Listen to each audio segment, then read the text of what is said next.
Hello, and welcome to Hallo English. We're so glad you're joining us to practice your listening skills today. It's great to be here.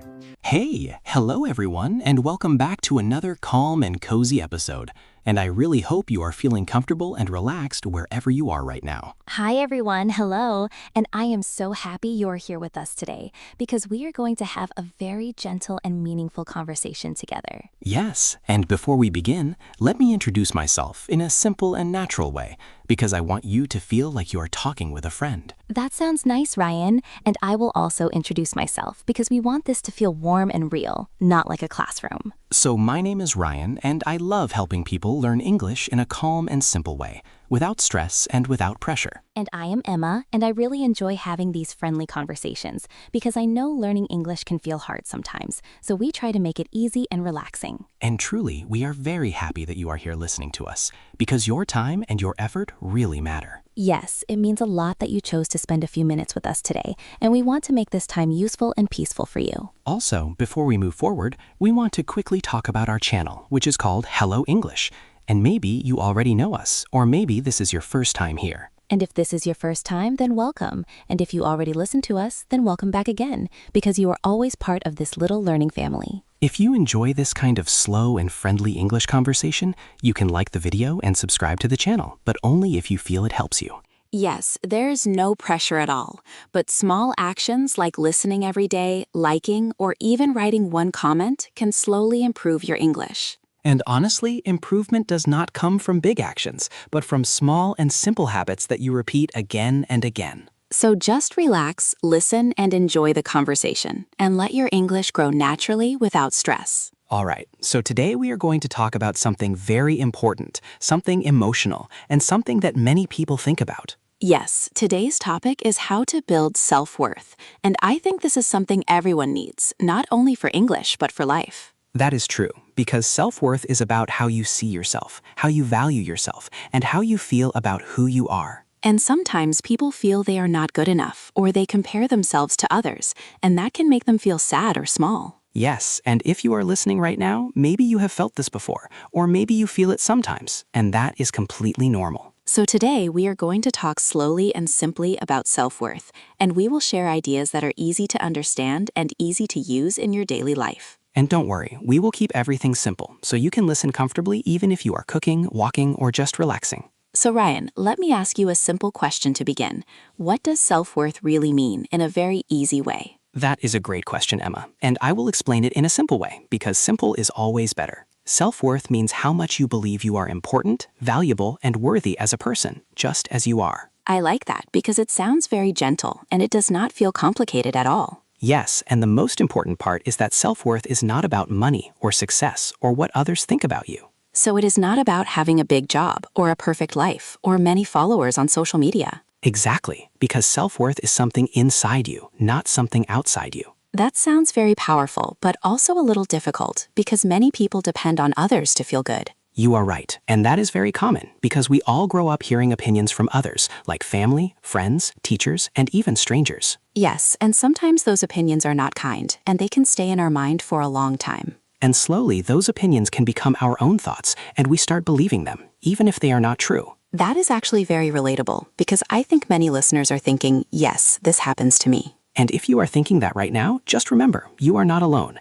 and many people feel this way. So Ryan, how can someone start building self-worth if they feel low or not confident? That is a very important question, and the first step is very simple, but also very powerful. Okay, I am listening, and I think our listeners are also curious now. The first step is to start noticing your thoughts, because your thoughts create your feelings. So you mean we should listen to what we say inside our mind? Yes, exactly, because sometimes we speak very kindly to others, but very harshly to ourselves. That is so true, because people say things like, I am not good, or I always fail, and they repeat it again and again. And when you repeat something again and again, your mind starts believing it, even if it is not true. So the idea is to become aware, to notice these negative thoughts, and not just accept them. Yes, awareness is the first step, because you cannot change something if you do not see it. That makes sense, and it feels like a small step, but also a very important one. Exactly, and remember, we are not trying to be perfect, we are just trying to be a little more kind to ourselves. I really like that idea, being kind to yourself, because many people forget that.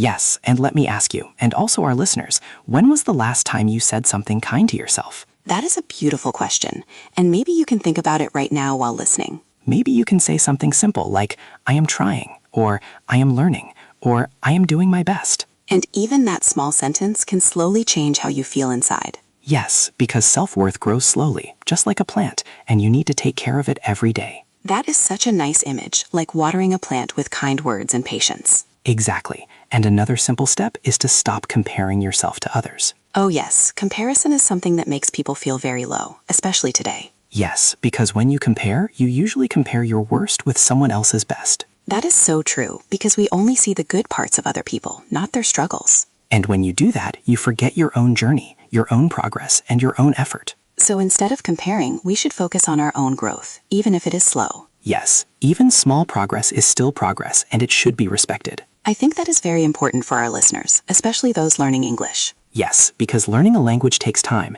and it is okay to make mistakes. Actually, mistakes are part of learning, not something to be afraid of. Exactly, and every time you make a mistake, you are learning something new. So maybe instead of saying, I made a mistake, you can say, I learned something today. That is a beautiful way to change your thinking, and it can really help build self-worth. Ryan, I feel like this topic is very deep, but also very comforting at the same time. Yes, because we are not trying to change everything at once. We are just taking small, gentle steps. And I think our listeners can follow these steps easily because they are simple and real. Exactly. And now let me ask another question to our listeners.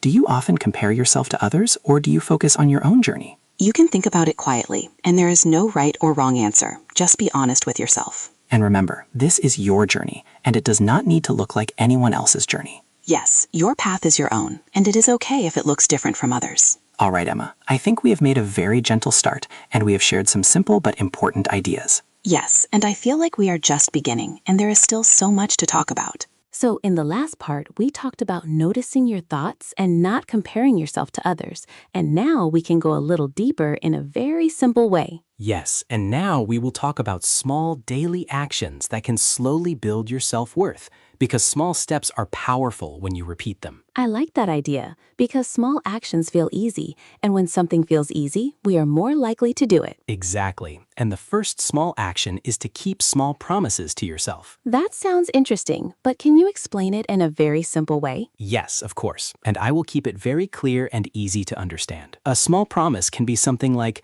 I will study English for 10 minutes, or I will go for a short walk, or I will drink enough water today. Oh, so these are not big goals, but small and simple things that we can actually do. Yes, because when you keep a promise to yourself, even a small one, your mind starts trusting you. That is very powerful because many people break promises to themselves again and again, and then they feel bad. Exactly. And when you break your own promises, you slowly lose trust in yourself, and that affects your self-worth. So keeping even a small promise can slowly build that trust again. Yes, and you do not need to do many things. Just 1 or 2 small actions every day is enough. That feels very possible, and I think our listeners can try this from today. Yes, you can even start today with something very small and very easy. So let me ask our listeners a question.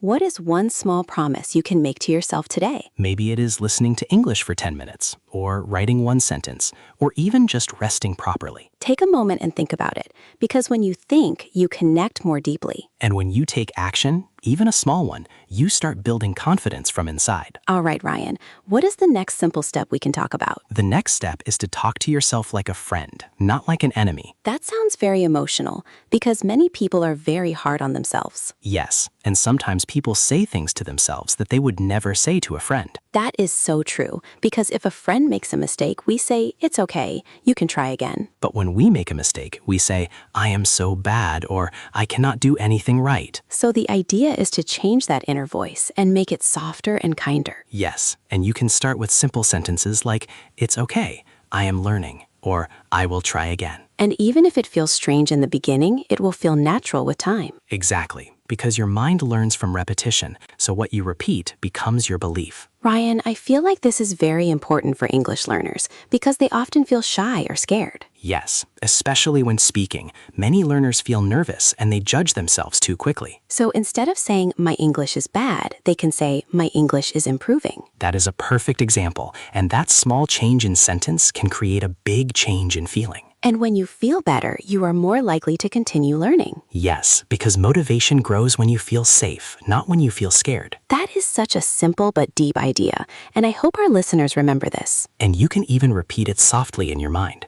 I am learning, I am improving, I am growing. It sounds calm and encouraging, and it feels like a gentle support. Exactly. And now let us talk about another important step, which is accepting yourself. That can be a little difficult for some people because they always want to be perfect. Yes, but perfection is not real, and trying to be perfect all the time can make you tired and unhappy. So what does accepting yourself really mean in a simple way? It means understanding that you are not perfect, and that is okay, because nobody is perfect. So it is like saying, I have strengths and I also have weaknesses, and both are part of me. Yes, exactly. And when you accept both sides, you feel more peaceful inside. That sounds very freeing because you stop fighting with yourself. Yes, and when you stop fighting yourself, you have more energy to grow and improve. Ryan, I want to ask something. What if someone feels they have many weaknesses? That is a very honest question, and I think many listeners might feel the same. If you feel that way, try to remember that weaknesses are not permanent, and they can change with time and effort. So instead of feeling bad, we can see them as areas to learn and grow. Yes, exactly. And growth takes time, so be patient with yourself. Patience is something we often forget because we want fast results. That is true, but real and strong self-worth grows slowly, like we said before, like a plant. So again, we come back to the same idea, small steps repeated daily. Yes, and let me ask our listeners another gentle question. Are you patient with yourself, or are you always in a hurry? Take a moment to think and notice your answer without judging yourself. Because awareness is always the first step, and from awareness, change becomes possible. Ryan, I feel like this conversation is very calm, and I hope our listeners feel relaxed too. Yes, and if you are listening, just remember, you do not need to change everything today. Just take one idea, one small action, and try it in your daily life. And that is enough, because small steps create big change over time. Before we close, I think we should remind our listeners of the key ideas in a simple way. Yes, that is a good idea, because repetition helps learning. So first, notice your thoughts and be aware of what you say to yourself. Second, stop comparing yourself to others and focus on your own journey. Third, keep small promises to yourself and build trust slowly. Fourth, speak to yourself kindly like you would speak to a friend. And fifth, accept yourself as you are while still growing step by step. These ideas are simple, but if you practice them daily, they can really change how you feel. Yes, and remember, you are already enough, and you are already growing. Thank you so much for spending this time with us and for being part of this calm and friendly space. We truly appreciate you, and we are happy that you are learning with us. If you feel comfortable, you can write a comment and tell us one small thing you will do for yourself today. And if this conversation helped you even a little, you can like and subscribe to Hallo English so we can continue learning together. Keep practicing, keep listening, and most importantly, be kind to yourself. We will see you again in the next episode, and until then, take care of yourself and keep going gently. Bye for now, and have a peaceful and beautiful day ahead.